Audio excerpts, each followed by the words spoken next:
Thank you for watching this short video of memories of my father, Hugh Amis, who died in January 2021. In his last home, my father had a box of photos that we made for him. Photos of people and places he knew and loved to jog some happy memories. This video we've put together is just that.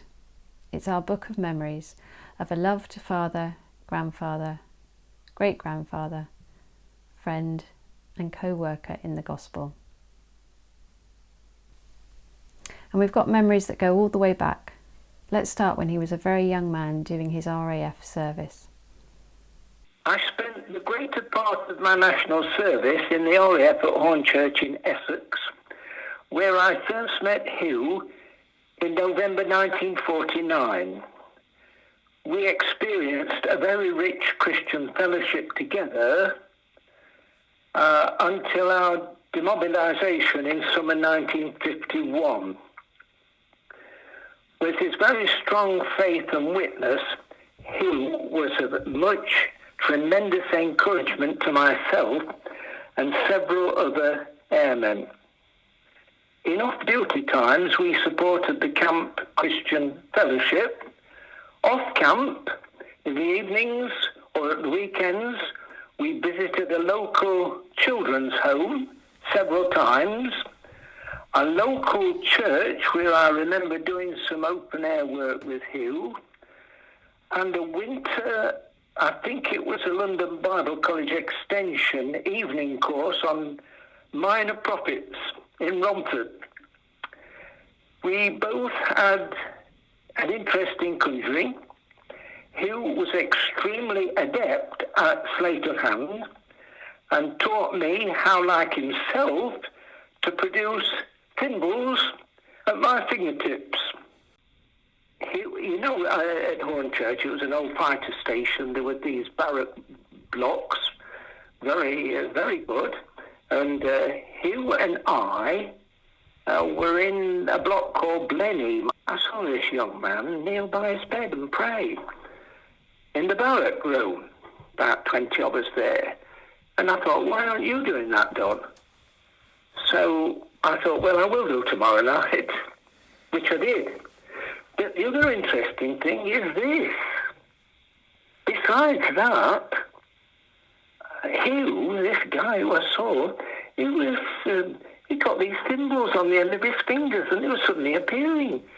So I took courage and I said, are you interested in conjuring? He said, yes, of course. I said, the next thing, I arranged to shift beds so that I was next to Hugh. I was privileged to be Hugh's best man, I think it was 1955, at his wedding to Joan. And I remember later in that evening, Hugh said, get some of my tricks and entertain the members of the family, which I did. Our friendship has lasted for 70 years. Hugh's influence played such an important part in my own Christian experience. As you've heard, Daddy and Don shared a love of conjuring. We all loved seeing him perform Billy Blockhead or Pip, Squeak and Wilfred.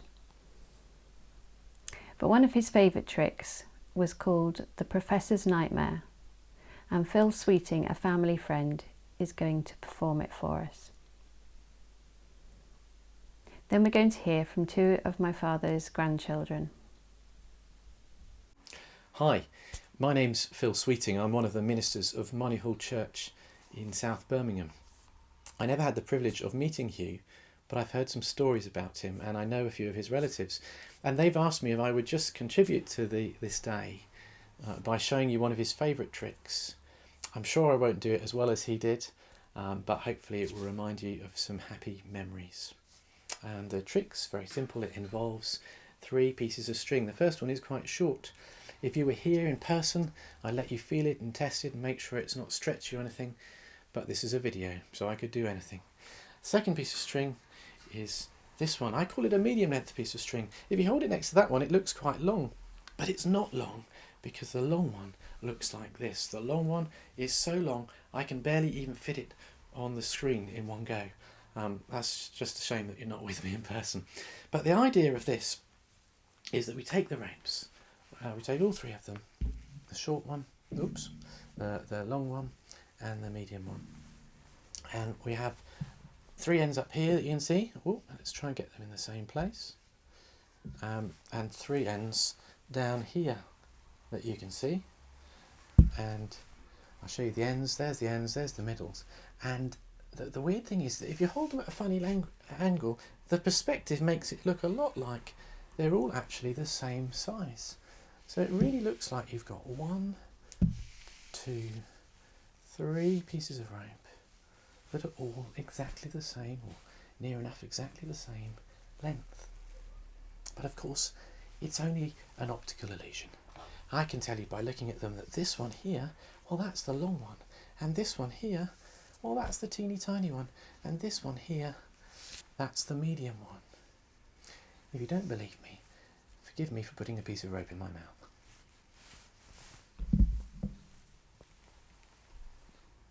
Thank you very much, and I hope you have a great celebration of his life. My memories of Grandad are lots of maths questions in bed in the morning, rubbing his hands, and always being pleased to see us. I think was always nice. We went to visit him in Southend quite a lot when we were older. He seemed to always be pleased to see us. Nice to go out for a good walk. Used to go and see him with Ezra.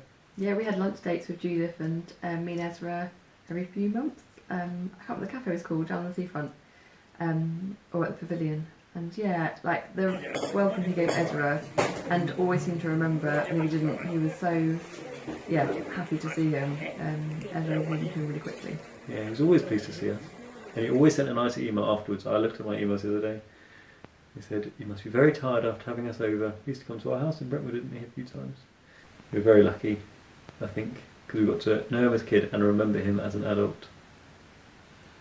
My favourite memory of Grandad, also involving Nana, is when they came to university to visit me, and we had a latte. I remember it very specifically that they both ordered a latte in my campus cafe, and all my uni mates came downstairs. You know, I was quite young at the time, quite old now. I was quite young at the time, and Grandad just absolutely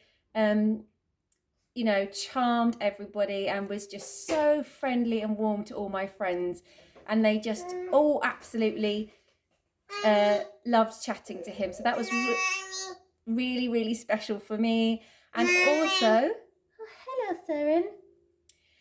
Grandad's super strong faith. I've always felt that he's never lost his zeal for Jesus, and that's been an absolute encouragement to me. And Grandad is my faith inspiration, so I just hope I can live up to how he lived and the example he set. Daddy worked in the city for many years, travelling up each day on the train from Thorpe Bay Station. He was a great personal evangelist, whether he was at work or on the train. Let's hear from some of his friends. He would use the first half of the journey to read his Bible, and then the second half to read the newspaper. And on one occasion he was seated in the railway carriage reading his Bible, and then he put it away, as it was his habit, and he took out the newspaper. And one of his fellow travellers turned to him and said, "Oh, I see you're getting on to the up-to-date news now." And Hugh replied, "Not at all," he said. "I find the Bible very up-to-date." He was so godly and yet so normal in the right sense, which I always felt was great. You know, you never felt that he was weird or pushing himself at you. He was a remarkable man, wasn't he? No boastfulness about him. And there was also a lovely humour, you know. He was often smiling in a not a silly, goofy way. Now, as a man, he really was a model of what a Christian in the city ought to be. It was quite obvious that he was extremely efficient and competent. And you don't always feel that about Christians. You couldn't feel that you were going to something weird if it was Hugh. It was one felt confidence in him as a witness. Yeah, remarkable man. But he was so positive. I found him an encouragement whenever I met him. This is a message from Greg Farrell, one of Grandad's friends. Greg didn't feel able to read it himself, but he wanted it to be read out. Hugh and I had a wonderful relationship together, going back all the way to when he was an assistant regional director in London East, and I was branch supervisor's assistant, aged 28. I'm now nearly 75. Subsequently, when I was an assistant manager at Central Hall Westminster branch, Hugh was made manager. We worked closely together for the next 12 months, and then he led me to Jesus. He took me to lots of Christian meetings with Christian directors of major companies, showing me most of all that you did not have to be weak nor wear Jesus sandals to love Jesus. At the time, I considered I had everything, but Hugh showed me that I didn't. He also gave me Chuck Colson's book, Born Again, which highlighted a really strong man becoming a Christian. That was so helpful. Hugh was always there for me, and I called him my wise man. I always went to him when I needed sound advice, and I remember well when our first child was born. I was not sure how to be a good father, and he told me to love their mother. Such great advice, which I followed, and this year we have shared our golden wedding. Geraldine also came to love the Lord because I went home and I told her all that Hugh had told me, and when I came to make a commitment to Jesus, she wanted to do the same. We were both baptised together at Bushy Baptist Church in 1982, 2 for the price of 1. Hugh prayed for us every Friday from his little book. It has made such a difference to us, especially when I was an elder and had to deal with many difficult situations. He lived such a wonderful life, spreading the word of Jesus to so many. And I believe there was a great cheering and clapping when he arrived in heaven. Since we moved to Woodbridge, we were quite thrilled to meet with a gentleman that came to faith later in life. He was baptised in our church at Woodbridge, but he shared with me the influence of Hugh upon his life. He used to travel from Thorpe Bay Station into the city daily, and on the train, Hugh would be reading his Bible. Hugh loved the scriptures and shared his faith with Keith on that daily commute. He was a strict timekeeper, because at 10 o'clock in the evening, when the deacons' meeting was continuing, he would break in to say, "Well, gentlemen, it's time for me to go home because I'm a commuter." And then he left the meeting.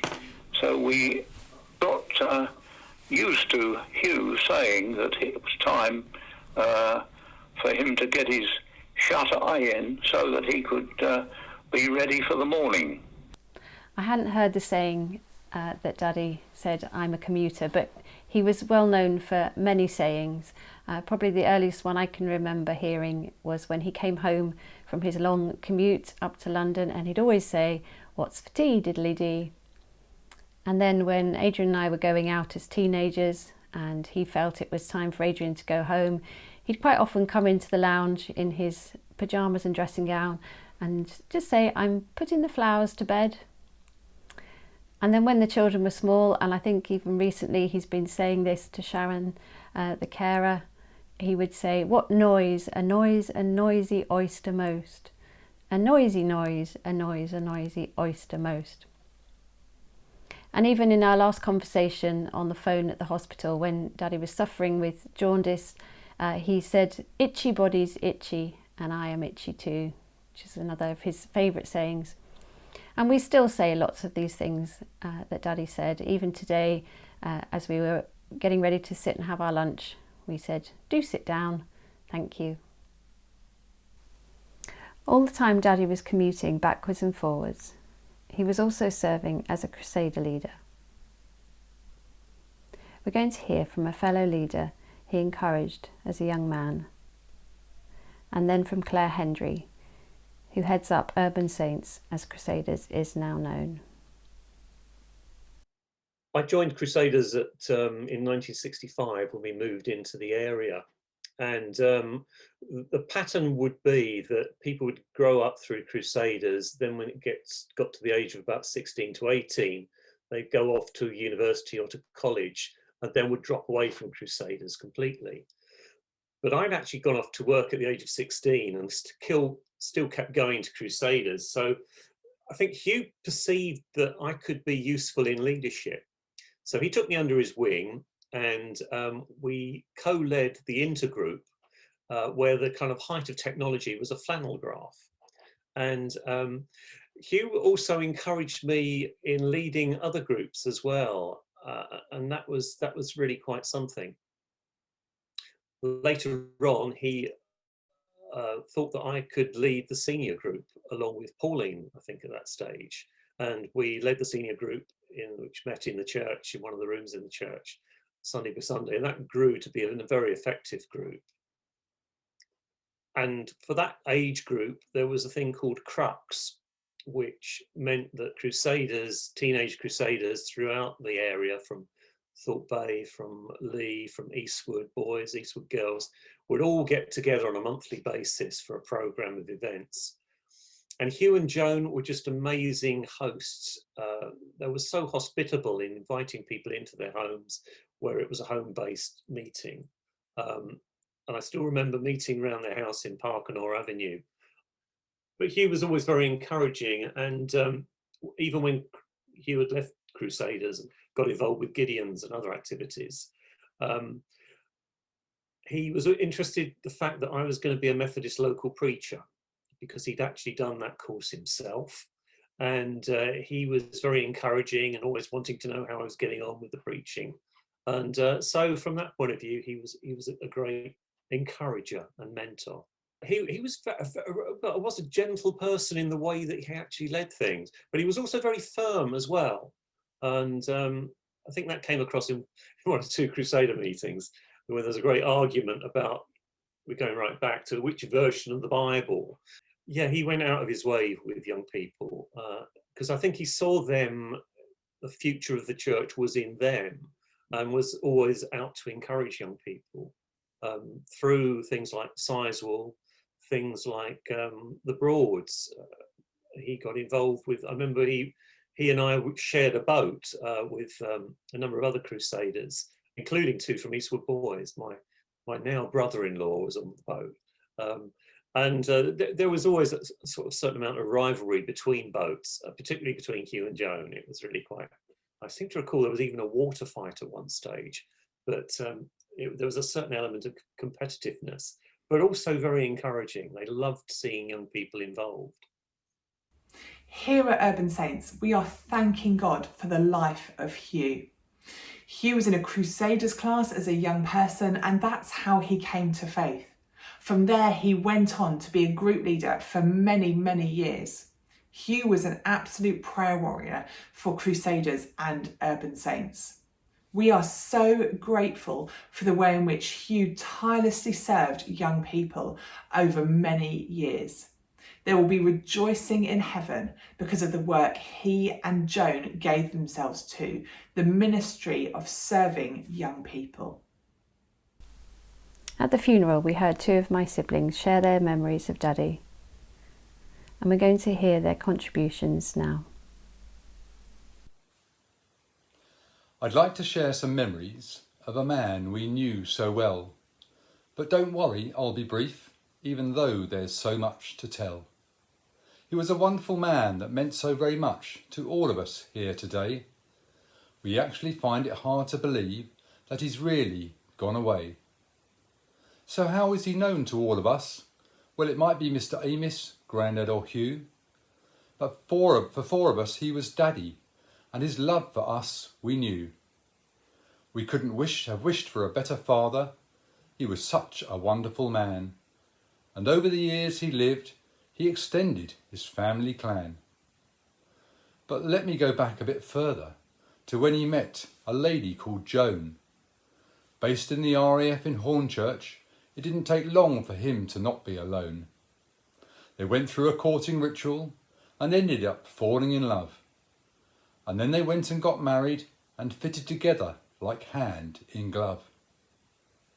So once Hugh and Joan were happily wed, their families started to grow. With 2 girls, that's Pauline and Judith, but they didn't stop there, you know. A few years later followed Mark and then Celia to make the family complete. But with the boys so well outnumbered, Hugh and Mark just couldn't compete. And over the years, the family grew further with enough grandchildren for a full football team. And great-grandchildren followed on shortly, with the recent arrival taking them to 15. So we know that Daddy loved children and was really a family man, but he also had lots of talents, and I will list some of those if I can. He played the ukulele just for fun and the cornet in the RAF band. He was good at table tennis and croquet, and most sports he was quite a dab hand. But the one thing we remember most, and the memory that makes us all smile, was his magic and how well he did it, even if we've not seen it for a while. Whether it be for a celebration or party, he would always have a trick up his sleeve. With his top hat and wand at the ready, he did things we couldn't believe. We remember the egg bag and rope tricks, which really deceived all our eyes, and Pip, Squeak, Peter and Wilfred, which the laws of nature defies. He used magic to charm all the children, but adults enjoyed the tricks too. He would use them to get over a message or enliven a sermon or two. There are too many tricks to list them all down, and you'll all have a favourite in your head. But one that appealed to the grandchildren involved a character called Billy Blockhead. Sadly, once Daddy lost Mummy, that is Joan or Nana to the rest of you, his life was very different, and his age had begun to show through. In those latter years, he became more forgetful, but still loved us all just the same. And sadly, he also lost his brother, but that wasn't the end of the Amis name. In the end, it was all very sudden and came without warning or sign. From planning his 90th birthday, he was taken ahead of his time. But right up to the end, he stayed cheerful, in spite of the state he was in. He charmed the nurses and carers, as he still had that cheeky, wide grin. So as much as he's no longer with us, the memories will stay with us long. There are so many lives he has touched, and the love that he showed makes us strong.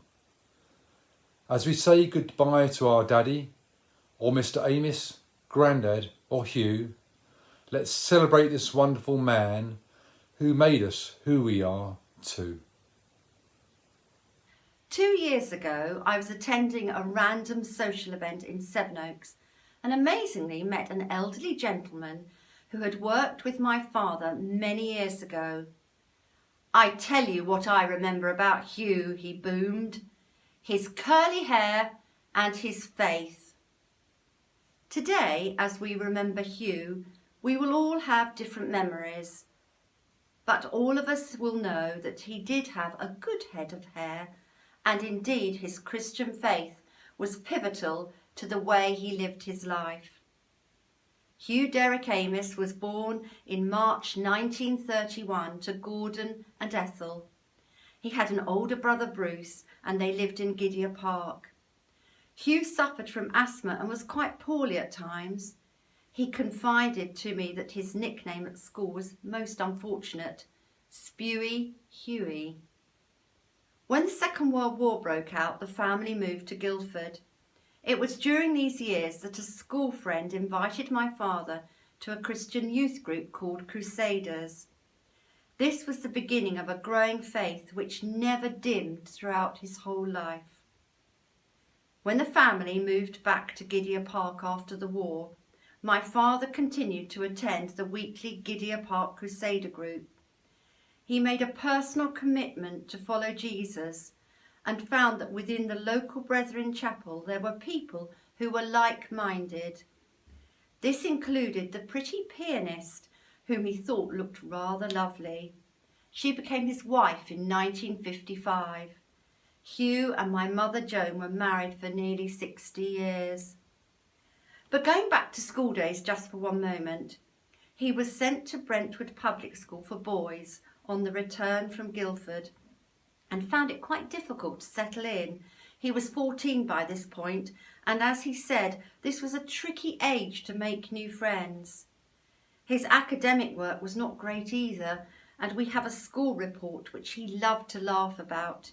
It said, "Hugh is cheerfully incompetent." You wouldn't get away with that phrase these days.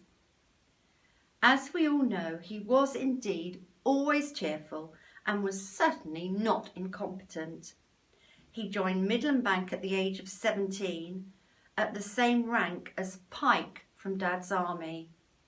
Then he completed 2 years national service based in Hornchurch. He had asked to be sent anywhere in the world, but was most disappointed to find he could actually cycle home for lunch every day. After national service, he began his banking career in earnest and won a prestigious prize for being the youngest participant to pass the banking exams in one particular year. Throughout his long and extremely successful career, he was always keen to share his Christian faith with others. He was not ashamed of his beliefs and talked openly to colleagues and business contacts whenever he had the chance. Commuting to London on the train, he would read his Bible, followed by the Financial Times. He would take guests to a Christian lunchtime service at St Helens in Bishopsgate. Apart from having a very busy family life, there are 4 Amis children and the household was rather chaotic at times, and a pressurised professional life, my father continued to serve in the church. He had become a lay reader within the Methodist Church for a few years. Later, the family joined Shoeburyness Baptist Church, as it was felt by my parents that we needed to attend a church where there were lots of children and young people. My father was a deacon and preached from time to time. He was also a treasurer of the church building group, which resulted in a new sanctuary being built in 1984. He continued with his crusader work within Thorpe Bay Crusaders. One crusader wrote to me 2 weeks ago saying, "You may not realise how much impact Hugh had on my life. I can honestly say that with his great patience, his commitment to Crusaders, and the time that he put into love and care for a bunch of adolescents, boys and girls who constantly pushed the boundaries, I would not be who I am or where I am today." This crusader went on to say, "I frequently think back to that Easter Monday in 1978 when God used Hugh mightily to stop me in my tracks and point me in the way. It is a precious gift that he passed on to me, a jewel without price, and I hope I have done him justice as I have sought to raise my family and serve God throughout my life." One of my father's all-time favourite hymns was "Great is Thy Faithfulness", and we've recorded a version played and sung by all the grandchildren together.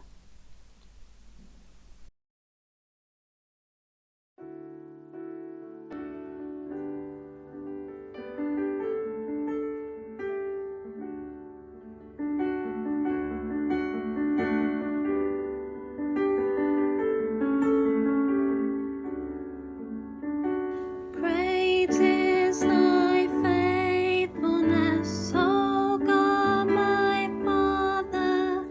There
for lunch. Hugh was a great one for lists, and I discovered that sitting on this settee many years ago, over 40 years ago, asking for Julie's hand in marriage. And he sat down with me on this settee in Burgess Road and listed all her merits. Actually, he listed Pauline's as well and compared the two. So, Hugh, a list about you, in revenge perhaps. Number one, the Lord Jesus Christ. Number one in Hugh's life, and always number one. And then other things, Sunday lunches with the Bible afterwards, Sizewell Hall and the red dressing gown, Christian books, the briefcase, the Bible, things beginning with B, bargaining on Mombasa Beach for animals in Kenya and loving getting a good bargain. And of course his love for his family, his love for Joan, and his love for the Lord Jesus. For all his years, church was a very important part of his life. For most of these, he belonged and served in lots of different ways at Shoeburyness and Thorpe Bay Baptist Church. Let's hear from some of his friends there. I remember quite clearly the day that Hugh led the whole family into our church at Shoeburyness. It was on the corner of Thorpe Bay Gardens, there in Shoeburyness. And when he came with the whole family, I always remember his father was with him, and I think they all lived in Parkenore Avenue. Now, I guess that would have been sometime in the 1970s. But in the 1980s, the church experienced considerable and significant growth in the life of the church, and plans were put in place to build a new church. That new church really was planned to be a 350-seater church on the corner of Caulfield Road and Thorpe Bay Gardens. Hugh accepted the responsibility for all of the finance and organising the finance for the project. That new church was opened in 1985, and I think I'm right in saying it was almost debt-free when that building was opened. Over the years, Hugh, Joan, and the whole family were very much part of the fellowship, opening their home for youth squashes and involved in the church life in a very real way. When I came from Scotland to Shoeburyness in 1982, I didn't know really what to expect. It was a new culture for me. And when I first met Hugh, I thought he was really quite posh, incredibly suave, and very different to many of the folks that I had left behind. But I soon discovered that he was what Jesus described as the salt of the earth. He had a winsome smile, he was faithful, supportive, and clearly a man of faith and godliness. He served in leadership roles and was hugely popular in heading up a small group that was set up for older people. Not long after I arrived, I remember having a chat with him.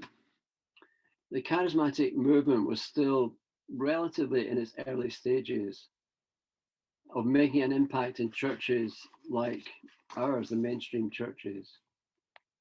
And Hugh revealed that he was supportive of some aspects of the new emphasis on the person and work of the Holy Spirit, but was concerned that it needed to be subject to the authority of Scripture. And the authority of Scripture was something that guided and inspired Hugh throughout his life.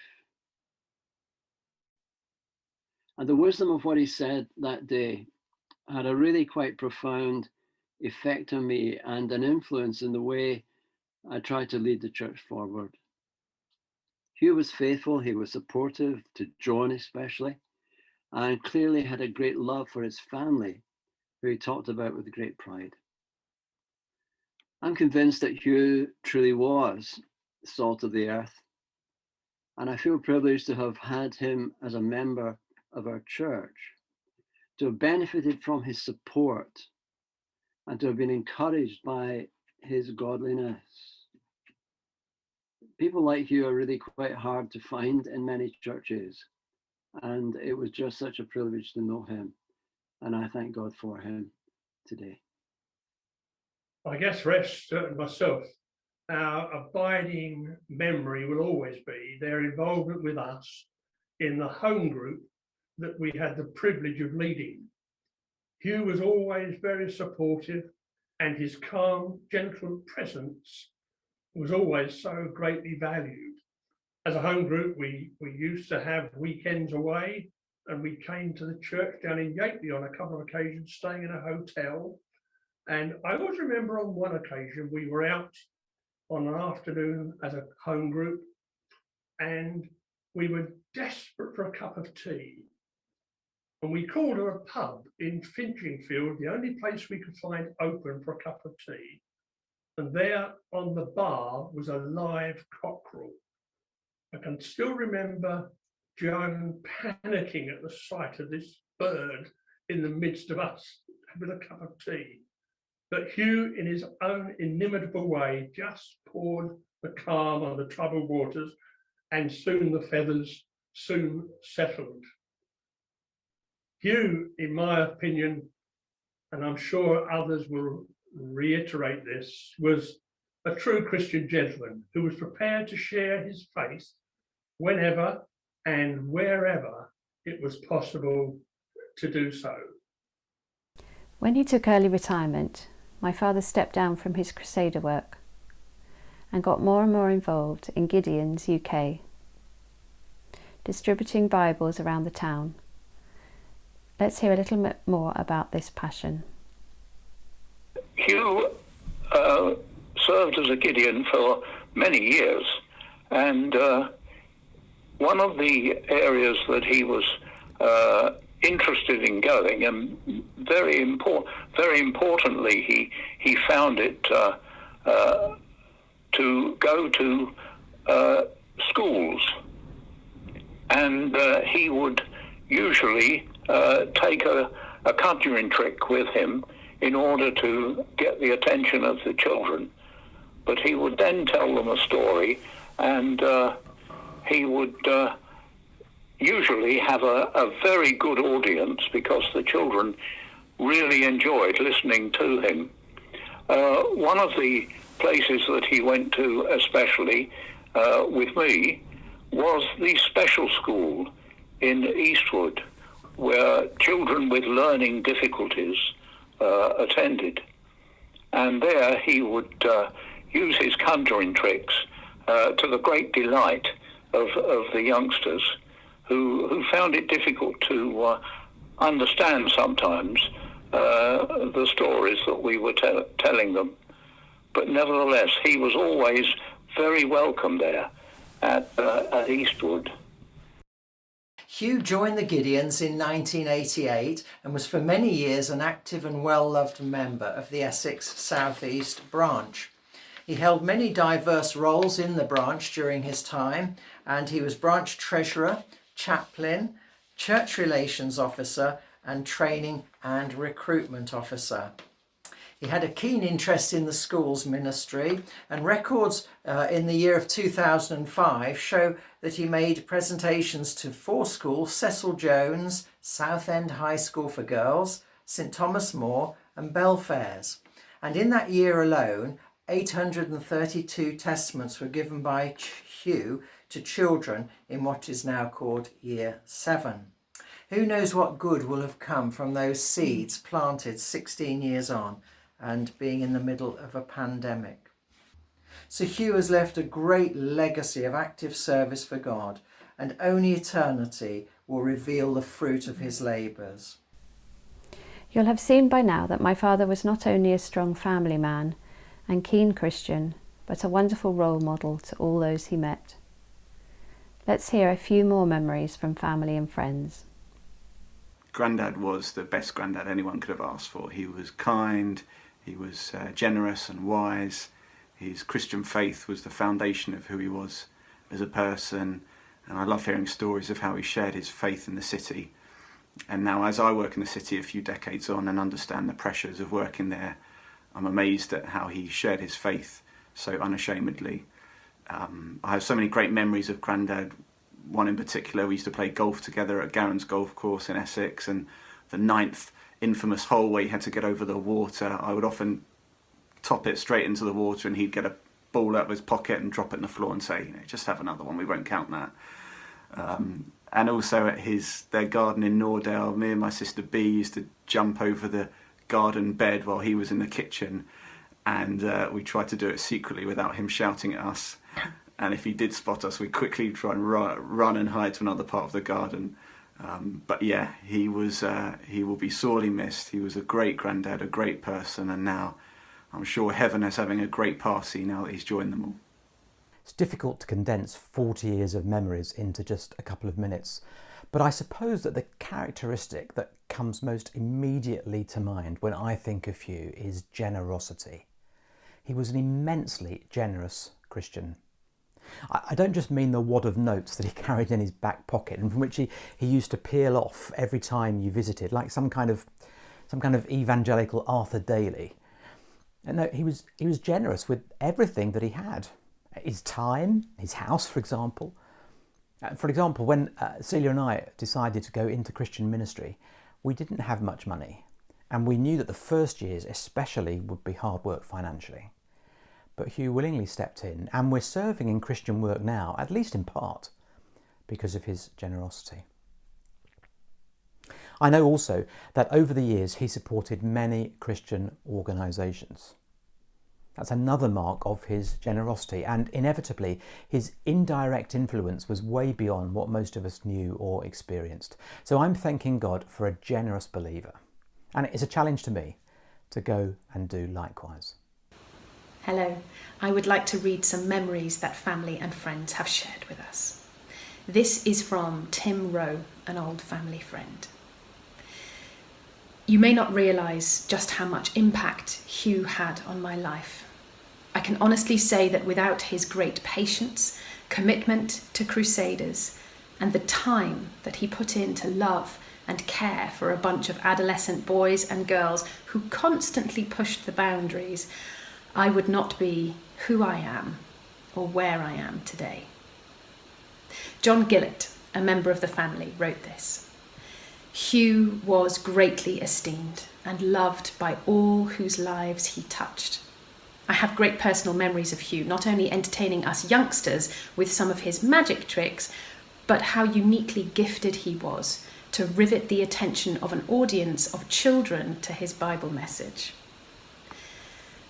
Stuart and Diane Hardingham, friends from Shoebury, said, Hugh holds a special place in our hearts, from welcoming us into his home as young people, encouraging us when as a couple we felt disillusioned with our faith and the church. Hugh was also helpful to us when we started up the business. And finally, Sharon, one of his carers, said this about him. Hugh enjoyed talking about his job at the bank, moving to Guildford during the war, his national service, and meeting Joan, their wedding day and their honeymoon, including the train strike that almost prevented them from getting there. He spoke of his 4 children and many grandchildren and great-grandchildren with pride. When we looked at his family tree, he would remark with a smile, "It's no wonder I'm tired." Hugh was a true gentleman, engaging, dignified, and always welcoming. I remember our phone calls every Monday evening. Daddy and I would speak to each other, and when we had a mobile, when he had a mobile, we often got cut off from each other, and we'd spend the evening going, "Hello," and Daddy would go, "Hello, can you hear me?" And I say, "Hello, yes, I can hear you.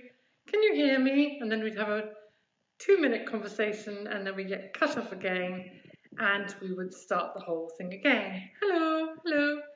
Anyway, when Daddy finished our phone calls, he would always say, bye for now. And that makes me sad in a way, but then I know that actually it is only a short while before we will see him again in heaven. And so that gives me strength. And so I shall say, bye for now.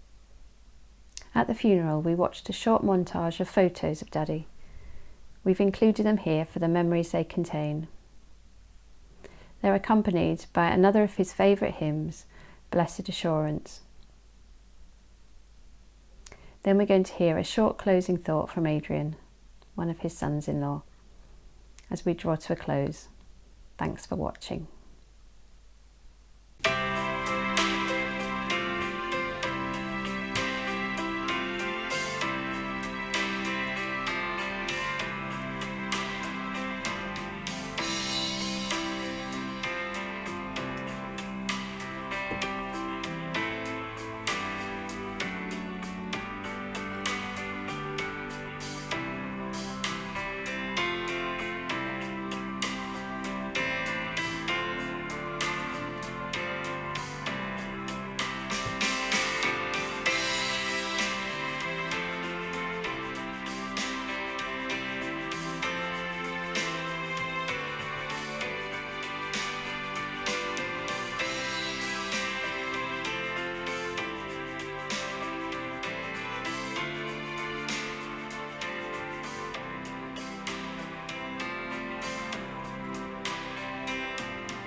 People think about legacy in different ways. Some people think about it in purely financial terms. How much money did someone leave behind? Others think about it in terms of memories or work they did. What did they achieve in their life? Others think about it in terms of family, and in Hugh's case that means 4 children, 11 grandchildren and I think 15 great-grandchildren and counting. And we could think of Hugh in all of those categories, and others too, with fondness and with laughter and with thankfulness. But none of those legacies really last. They continue on, sure, especially family as generations come and go. But there is a greater legacy that is worth reflecting on, and it's come out strongly in some of those memories that have been shared by friends and family. And it's a greater legacy because it's eternal. That means it lasts forever. There are people today whose place in heaven is secure because, humanly speaking, Hugh led them there. So we've heard from Greg, who Hugh led to Christ in the city. We've heard about his city ministry, how he took many people along to various things at St Helens and other places where they heard and responded to the Christian message. We've heard how he gave out hundreds, probably thousands of Gideon Bibles, and though some of them undoubtedly got drilled through in woodwork classes, others were read and believed. We've heard how he worked to disciple many, many young people through Crusaders. I'm one of those. And of course, even many of us in his family can think of him not just as a dad or a granddad, but someone who showed us Jesus and told us the good news of salvation, that Jesus died for us and rose again. That's an amazing legacy, which none of us really know the extent of, not fully, probably not even as he worked so tirelessly, Hugh himself. He didn't know where all those Gideon New Testaments went. But it's a work that is known to the Father. For it was his Spirit working through Hugh that made him such a keen and effective evangelist. It was the thought of serving his Saviour Jesus that made Hugh such a tireless and generous youth leader. How extraordinary it is to think that Hugh is now enjoying the perfect rest in the Father's presence that he told so many others about. He's enjoying that rest with some of those people now, and in time he will enjoy it with all those he shared the good news with, all those who responded. That's a legacy that cannot be bettered, it cannot be beaten, and it will last for all eternity. And it also means that as Hugh entered the presence of his Saviour in heaven, he was greeted with the promised words, "Well done, good and faithful servant." Or perhaps we should say, "Well done, my brave crusader."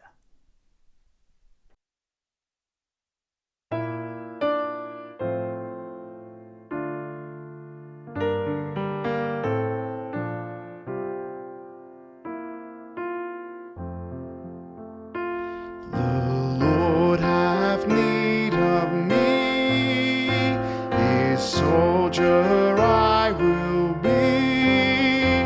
He gave himself my life to win, and so I mean to follow him and serve him faithfully. So although the fight be fierce and long, I'll carry on. He makes me strong, and then one day his face I'll see, and all